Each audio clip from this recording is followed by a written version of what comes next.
Alors dans cette vidéo, nous allons reprendre l'exemple de Rochechouart. Vous vous rappelez? C'est l'astéroïde qui est tombé à l'ouest du Limousin, juste à la limite des Charentes, il y a près de 200 millions d'années. Bon, nous à Clermont-Ferrand, à 180 km à l'est de Rochechouart. Bon, ok, nous sommes quand même loin. C'est un objet de près d'1 kilomètre de diamètre qui tombe du ciel sur Rochechouart. Bon, ok, c'est gros, mais bon, on est loin, on risque pas grand-chose. On est des Gaulois, on est dans le pays de Vercingétorix, mais bon, quand même. Eh bien, comme souvent, la réalité dépasse la fiction. Car ce que je vais raconter, cela s'est produit, et ça peut se reproduire, et cela se reproduira, je ne sais pas quand, peut-être dans 1, 10, 20, 30 millions d'années, on ne sait pas où et quand.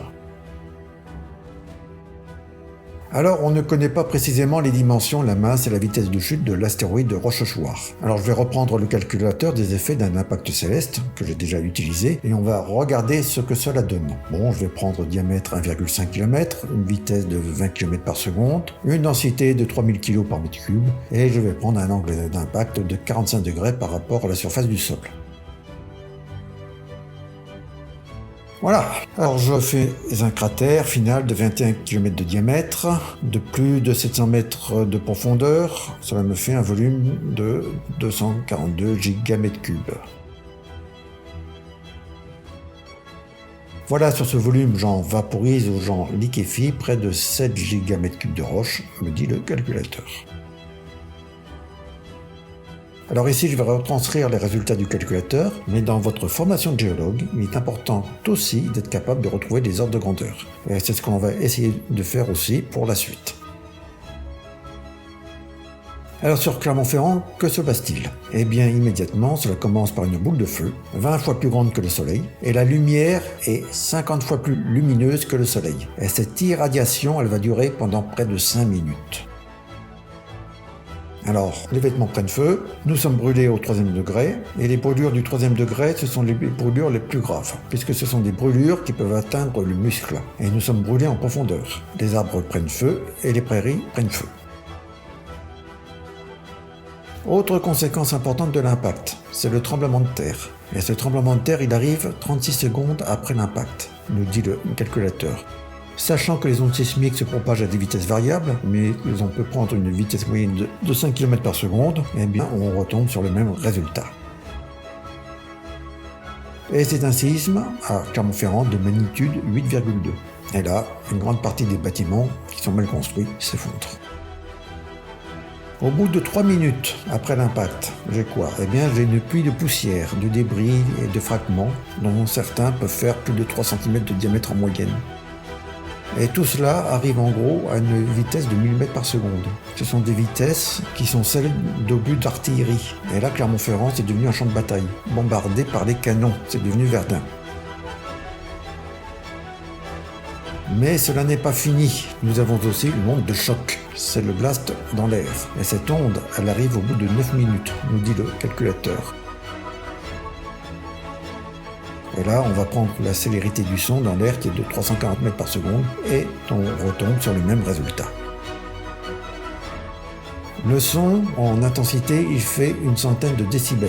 C'est un grand bang. Vos tympans sont percés. Et ensuite, c'est l'ouragan. Le vent, il souffle à près de 150 mètres par seconde, soit plus de 500 km/h. Bien, voilà pour résumer, l'impact d'un objet cosmique par cet effet, c'est une bombe nucléaire démultipliée. Rochechouart, c'est 250 000 mégatonnes de TNT, soit 5000 fois plus que la Tsar Bomba, qui faisait 50 mégatonnes de TNT et qui a été la plus grande bombe nucléaire que l'homme a fait exploser. La seule différence entre un impact du ciel et une bombe nucléaire, c'est qu'une bombe nucléaire, c'est à la base une énorme quantité de chaleur, délivrée par la fission ou la fusion nucléaire. Un impact cosmique, c'est à la base une énorme quantité d'énergie cinétique, mais qui est très vite transformée en chaleur et en énergie de déformation. Mais les effets aériens en surface sont similaires. Nous avons une boule de chaleur, à plusieurs millions de degrés, de gaz très chaud sous forme de plasma. Le corollaire de cela est la formation d'un nuage en champignon, ce que l'on appelle un pyrocumulonimbus. Et ce sont des nuages qui ne sont pas l'apanage des explosions nucléaires, puisque de tels nuages se développent lorsqu'une grosse quantité de chaleur se crée à la surface du sol. et qui est à même d'aspirer des débris à la surface du sol et de les entraîner vers le haut dans les nuages.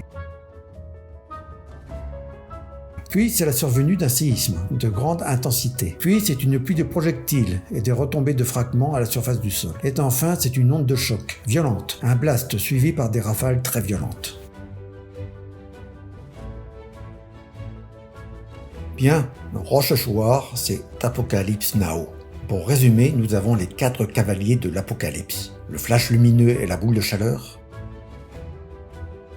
puis un grand tremblement de terre, puis un bombardement avec une pluie de débris, et enfin un blast suivi d'un ouragan. Et le jour d'après, eh bien, Clermont-Ferrand, c'est cela, une ville dévastée et ravagée.